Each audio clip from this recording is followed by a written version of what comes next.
Magandang umaga po sa ating lahat. Kumusta po ang bawat isa?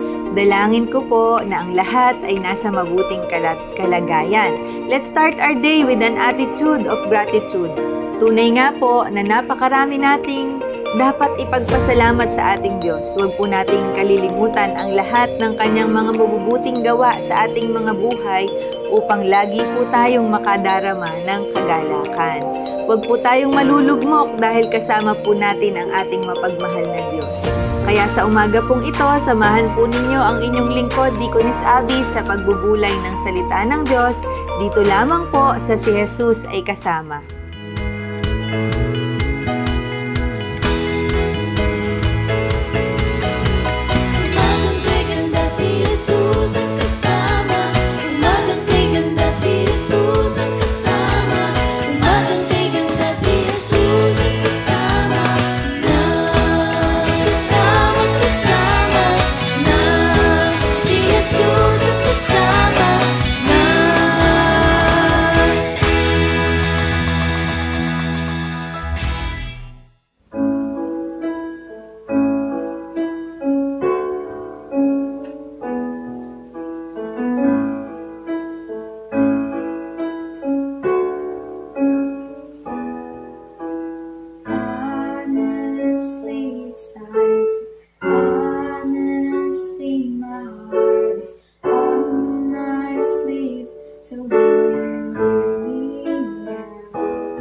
Amen! Sa Diyos lamang po ang lahat ng papuri.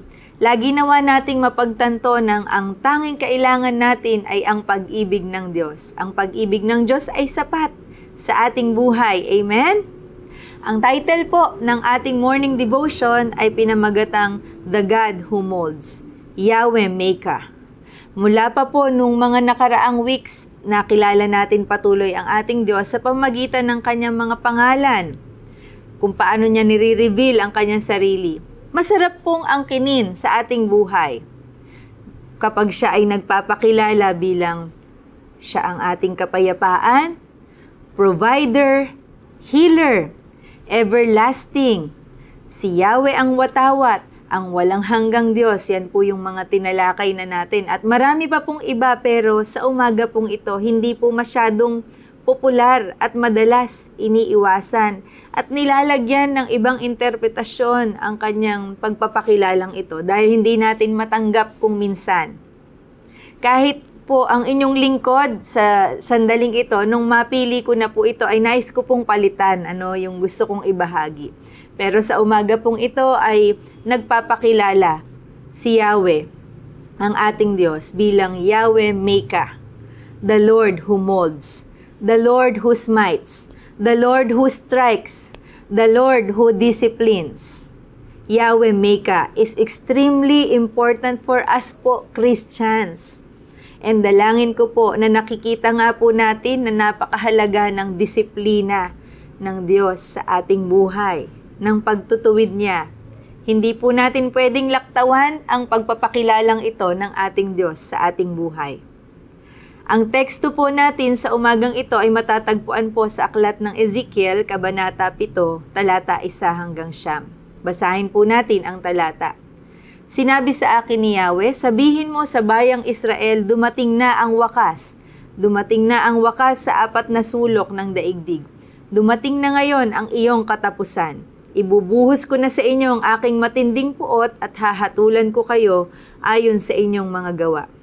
Paparusahan ko kayo dahil sa inyong kasamaan. Wala akong patatawarin isa man. Paparusahan ko kayo dahil sa inyong kasamaan. Sa gayon, makikilala ninyong ako, si Yahweh.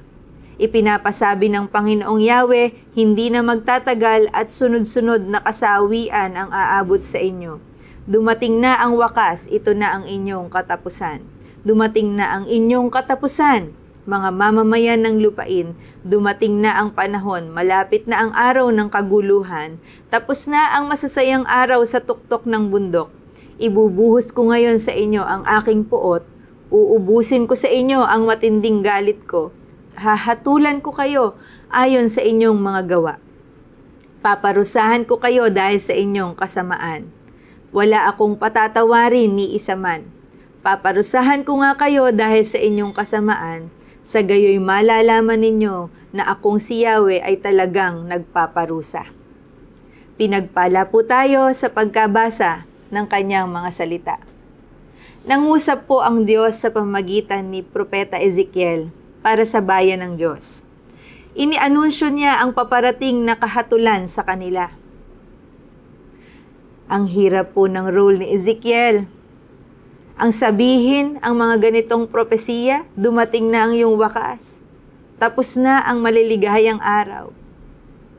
Dahil kadalasan, ang gustong marinig ng tao ay magaganda lamang, comfort, at ayaw ng pagtutuwid.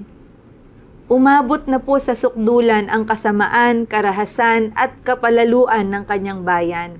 At ito po ang mangyayari. Ang sabi, lahat ay mawawala. Kasaganaan, kayamanan, kabantugan. At sabi po sa verse 9, wala akong patatawarin ni isa man. Paparusahan ko nga kayo dahil sa inyong kasamaan, sa gayoy malalaman ninyo na kung si Yahweh ay talagang nagpaparusa. Nakaka-alarmang pahayag ni Propeta Ezekiel po sa bayan ng Diyos. Ang sabi, lahat mawawala. Kasaganaan, kayamanan, kabantugan, mararanasan ang taggutom, kasalatan, kalungkutan.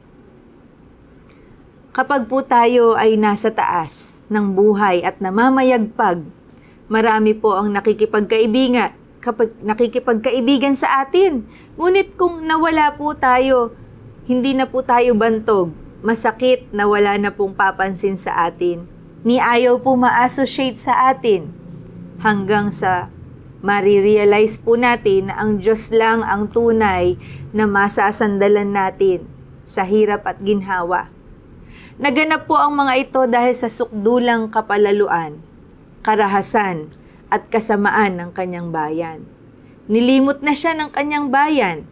Sa umaga pong ito, mayroon po bang kapalaluan sa ating puso? Mga bagay na umaagaw sa pag-ibig natin sa Diyos, na nasa punto na tayo ng ating buhay na hindi na natin kinikilala ang kanyang mga salita. Ginagawa na po ba natin ang maibigan natin ng walang pagsangguni sa Kanya? Hindi na po ba siya ang first love natin? Lumakas na po ba ang loob natin na lumakad na hindi humihingi ng guidance mula sa ating Diyos? Natututo na po ba tayong magmataas sa buhay na ito dahil sa mga nararanasan nating kabantugan, kasaganaan? Hindi na po ba tayo maibigin sa kapayapaan dahil nakikita po natin ang ating sarili bilang somebody, mas nakakaangat sa iba? Paalala po, hindi po ikinalulugod ng Diyos ang mga bagay na ito. Hingi po natin ng tawad sa ating Diyos sapagkat ikinasasakit po ng kanyang kalooban ang mga bagay na ito. At hingin po natin ang kanyang gabay. Wala pong maliit at malaking kasalanan sa ating Diyos. Ang kasalanan po ay talagang offensive sa Kanya. Lubos na nalulungkot ang kanyang kalooban. Ang lahat po ng kasalanan ay ang dahilan kung bakit niya isinugo ang kanyang bugtong na anak, hindi po ba? Kaya't may katapatan lamang po natin tingnan ang ating sarili. Wala pong paghahambing sa kapwa kung sino ang mas masama sa atin. Ang tunay po na pagsisisi sa kasalanan ay pagbabago po ng ating mga hakbang. Hakbang na pagtalikod at paglakad papalayo po sa kasalanan. Mga magulang, mga kapatid at mga anak kay Kristo Jesus, ikinadudurog ng puso ng ating Diyos ang kasamaan. The purpose of God's discipline ay ano po ba? It is always to bring us back into relationship with Him.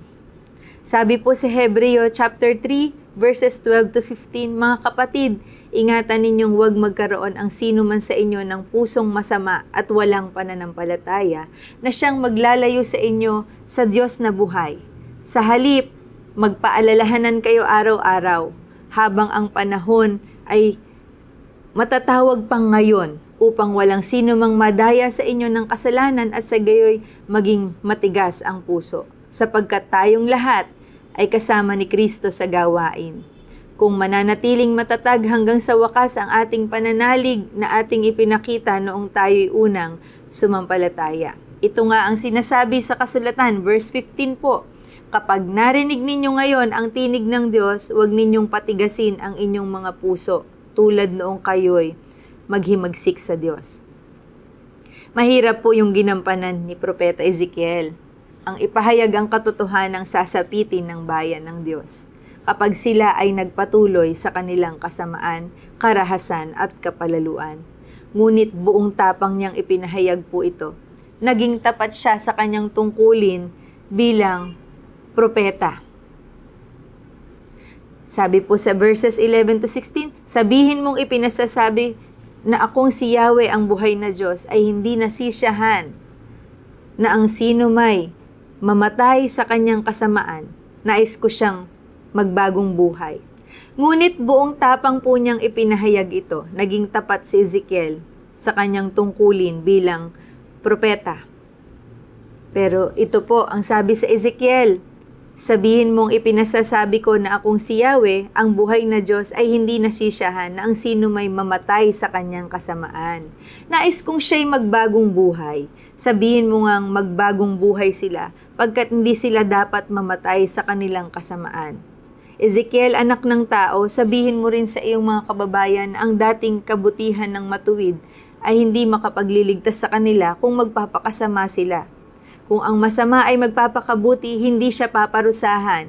Ngunit kang ang mabuti ay magpapakasama, paparusahan siya. Verse 13, sinabi ko nga na ang matuwid ay mabubuhay, subalit kung magtitiwala siya sa kanyang kabutihan at nagpakasama, mawawala ng kabuluhan ang kanyang kabutihan.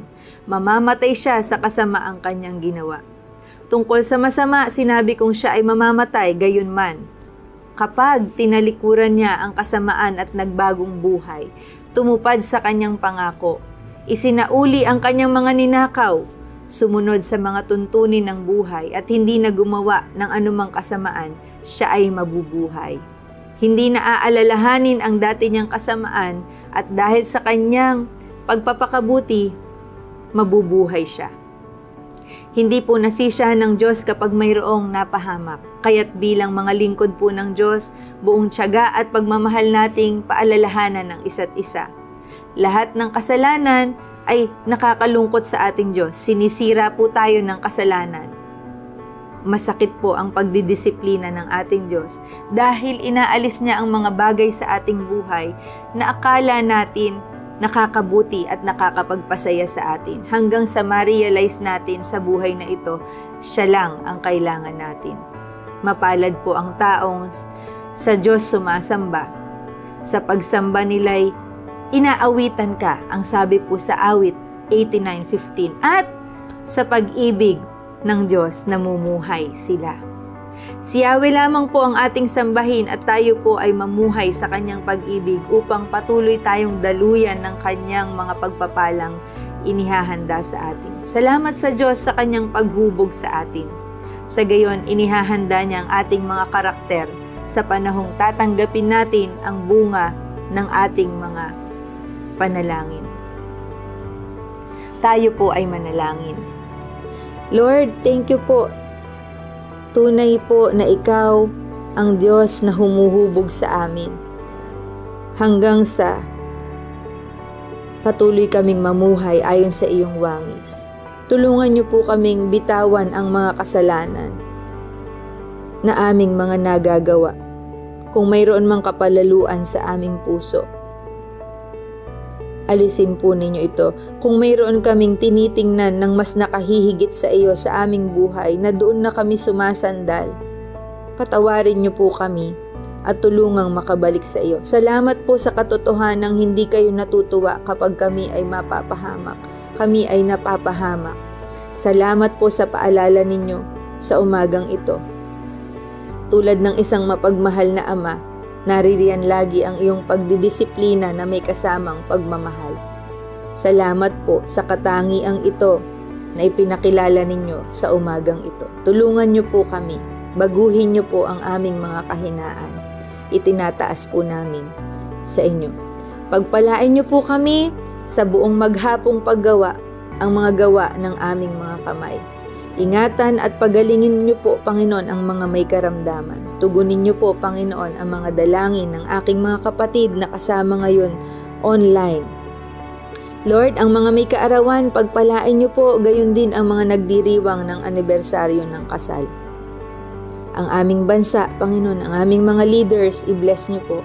Ang iyong iglesia sa kabuuan, lahat kami, Panginoon, ay naghahangad na maitaas ka. Tulungan niyo po kami. Ang mga digmaang nagaganap, nawa, Panginoon, ay matigil na po ito. Ang lahat po ng ito ay aming dalangin sa pangalan ni Jesus. Amen. Muli po, happy birthday po sa lahat ng may birthday ngayon at happy anniversary po sa mga nagdiriwang ng kasal. God bless po. Kung kayo po ay na-bless sa ating morning devotion, feel free po na i-share ang ating devotion o kaya naman po ay itag ang ating mga kaibigan. Good morning po ulit sa ating lahat. Ito po si Deaconess Abby na nagsasabing, kapag si Jesus ay kasama, buhay nating masaya at puno ng pag-asa. Kita-kits po tayong muli sa Thursday. God bless po ulit.